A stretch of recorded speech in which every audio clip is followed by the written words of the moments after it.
es siempre interesante seguir un debate que muchos agnósticos consideran inevitable, ¿no? Que va a haber una oposición siempre entre ciencia y religión. Digamos, evangélicos que creen en el principio de sola escritura, que dicen que el universo no puede tener más de 8.000 años y que hace 8.000 años comenzó cuando se dijo hágase la luz y se hizo la luz, que es la interpretación absolutamente literal que se originó en la herejía de Lutero. Sola escritura, sola fe. Hemos hablado en otras ocasiones sobre este tema.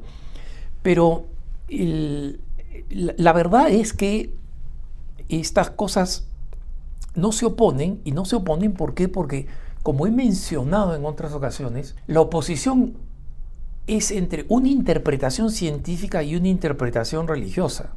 Fe y religión han caminado de la mano por siglos. Es más, la religión cristiana es el origen de la ciencia moderna, porque cuando la religión cristiana trajo la fe en que el mundo va avanzando hacia la segunda venida, creó esa mentalidad que después se terminó secularizando en lo que hoy conocemos como el progreso, porque incluso gente tan dotada para la filosofía y la literatura como la cultura griega, o para tremendos logros prácticos en la construcción, en la organización militar, en la agricultura, como la romana, las dos culturas eran culturas circulares. O sea, creían que la historia era cíclica.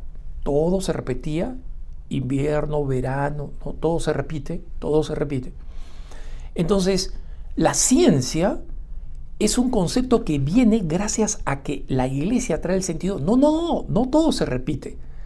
Nosotros estamos caminando como Iglesia hacia el encuentro definitivo, hacia la segunda venida. Y eso cambia la mentalidad cotidiana de toda la cultura. Entonces, llega un sano optimismo que es el que va sembrando, oye, aprendamos más, investiguemos más. Acá estamos como parte de la obra de la redención, no estamos encerrados en un ciclo de actividades, no tenemos por qué ser pesimistas, ¿no? Pero, ¿cómo comenzó el debate? El debate comenzó en Twitter, en el Twitter cristiano católico, digo, porque normalmente en inglés hay mucha ida y venida, ¿no? Es entretenido, muchas veces es muy edificante la cantidad de gente que pide oraciones por razones específicas, muy específicas, y que comparte durezas de su propia vida, así como sacerdotes y otros, ¿no? Laicos también, que ofrecen, en el caso de los sacerdotes, la celebración de la Santa Misa o ir a una adoración eucarística. En el caso de los que no son sacerdotes es también muy edificante, pero también hay debates donde muchas veces nos maltratamos, pero otros donde salen a la luz todos estos temas. Y cómo comenzó este debate es que un pastor evangélico retuiteó un tweet de una cuenta que se llama Lo Último del Espacio, y es una cuenta de unos expertos, pero divulgadores. O sea, divulgadores quiere decir que no hablan en términos científicos complicados, sino que hablan para la divulgación, que se llama Latest in Space, ¿no? Lo último en el espacio, Latest in Space. Es para todos los que tienen alguna curiosidad o alguna atracción hacia la astronomía, no la astrología, es esa tontera que cree que se puede leer el futuro viendo cartas o qué sé yo, ¿no? No, la ciencia que estudia el espacio, y al estudiar el espacio también está estudiando el tiempo, ¿no? Acá no quiero enredar a nadie, pero la gran teoría de Einstein estaba que en el espacio podíamos entender mejor no solamente la distancia, el espacio propiamente, sino el tiempo. Pero en unos estudios que están que tienen todo su fundamento, no voy a entrar a la complejidad de cómo los científicos, los astrónomos llegan a estas conclusiones. El que le interesa lo puede ver ahí en Latest in Space. Pero Latest in Space publica un tuit diciendo: un nuevo estudio afirma que la edad del universo se estima en 26.7 billones de años y no los 13.7 billones que se creían. O sea, básicamente que el universo es pues muchísimo más viejo, ¿no? Entonces, ponen este tweet, y esta cuenta del espacio tiene 1 millón de seguidores, o sea que es ahí influyente, ¿no? Y muy informativa, no se mete en problemas ideológicos acá, simplemente informa sobre cuál es lo último sobre los estudios en el espacio. Entonces, un pastor evangélico contesta lo siguiente a esta información y dice: la ciencia siempre está cambiando y está tratando de poner piezas de un rompecabezas que no siempre van juntas. Sin embargo, la palabra de Dios nunca cambia. ¿Tú quieres saber cómo comenzó todo?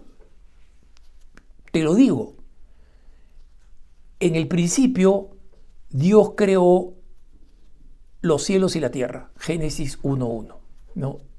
Y no está equivocado. Pero básicamente tiene la postura, la religión siempre tiene la razón, y la ciencia está siempre cambiando. Por si acaso, yo creo firmemente que efectivamente la fe cristiana, la fe revelada, expresa la verdad. Si no estaría acá, no estaría haciendo lo que hago, ¿no? Esta visión protestante, que tiene esta visión reductiva, ¿no?, y literalista de la Biblia, desató pues al clásico yo soy científico, ¿no?, entre comillas, y a mí no me engañan con la religión, entre comillas, que básicamente es una postura no científica sino agnóstica, ¿no? Me da rabia. Entonces, me da rabia, digo, esa es la actitud de esta persona, ¿no? Entonces, esta persona comenta debajo de este pastor, como metiéndole pues su patada, como sucede en Twitter, a que acostumbrarse, dice, asumiendo que este estudio es cierto, entonces esto es lo que se evidencia, que cuando la ciencia encuentra nueva información, actualiza y descarta teorías incorporando esta nueva información. Por eso es que la ciencia es lo máximo, ¿no? La ciencia rocks, science rocks. La religión, en cambio, cuando se encuentra con nueva información, persiste en teorías falsas. Se niega a aceptar que en algún momento haya estado equivocado. Y por eso prefiero la ciencia al dogma religioso, ¿no? Y esta respuesta parece contundente. Sí, mira la ciencia cómo va cambiando. Acá una mujer muy inteligente, mujer pro vida, dice lo siguiente: perdóname, pero la ciencia no cambia. O sea, porque si estás diciendo que la ciencia es la realidad, la ciencia no cambia. Lo que cambia son la interpretación de los científicos en la medida que van aprendiendo. Entonces los científicos tienen que cambiar. Eso es lo que comenta esta dama. Tiene que cambiar. Porque creían que conocían la realidad y se dan dando cuenta que no la conocían. Así que bienvenidos al club de la verdad, ¿no? Y me parece, si ustedes se dan cuenta, toda esta batalla no es una batalla sobre la ciencia. Tampoco es una batalla sobre la religión. Es una batalla de quienes no entienden que la opinión de los científicos no es la ciencia, ¿no? Los que quieren citar un descubrimiento científico, entre comillas, ¿no? Como por ejemplo la consecuencia de la famosa teoría de los cuantas, que yo admiro, pero que básicamente quiere concluir que no existe causalidad, que todo lo que pasa en la naturaleza no es porque alguien lo causa, no es que yo muevo una taza de un sitio a otro, ¿no? Siendo yo la causa que mueve esta taza, sino que es simplemente aleatorio, que habían más probabilidades de que eso sucediera a que sucediera lo contrario. Entonces, para muchos dirán, oye, pero ¿por qué es importante eso, Alejandro? Quédate con tu taza. Es importante porque lo que dicen los filósofos que interpretan la teoría de los cuantas es que eso demostraría que no existe la causalidad y en consecuencia un mundo que ha sido causado no existe y que en consecuencia la teoría de los cuantas sería la prueba de que no hay Dios, de que nadie ha causado el universo.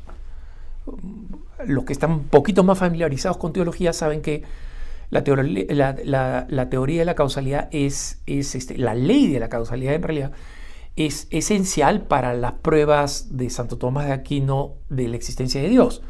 Algunos dirán, bueno, Alejandro, tampoco hay que morir en esa colina.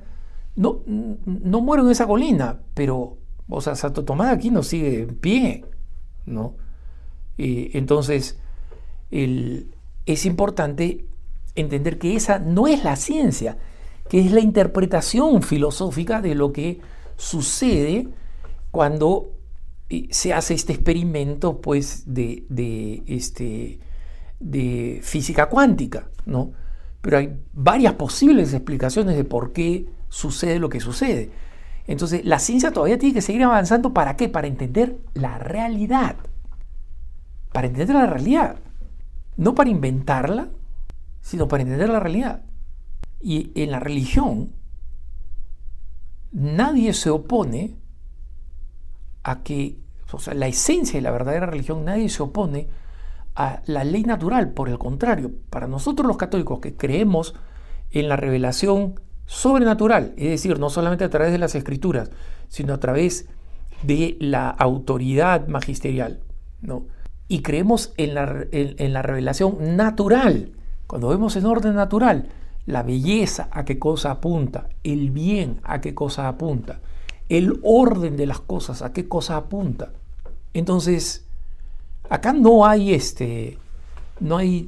dogma religioso más que aquel que cree que las verdades de la Biblia no tienen ninguna interpretación iluminada por la tradición o por el magisterio.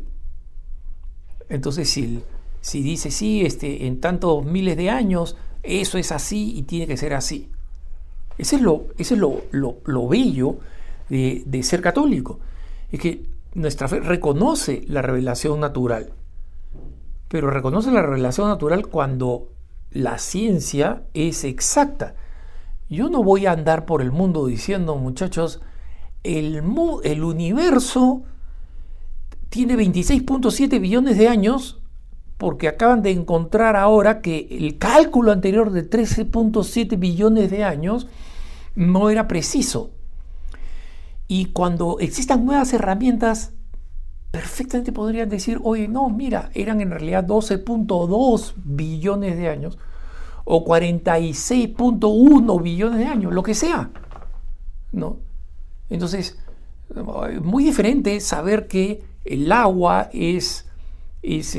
puede estar en vapor, en líquido o en sólido en el hielo, que es irrefutable, de una opinión sobre cuáles son los resultados a los cuales ahora se está llegando.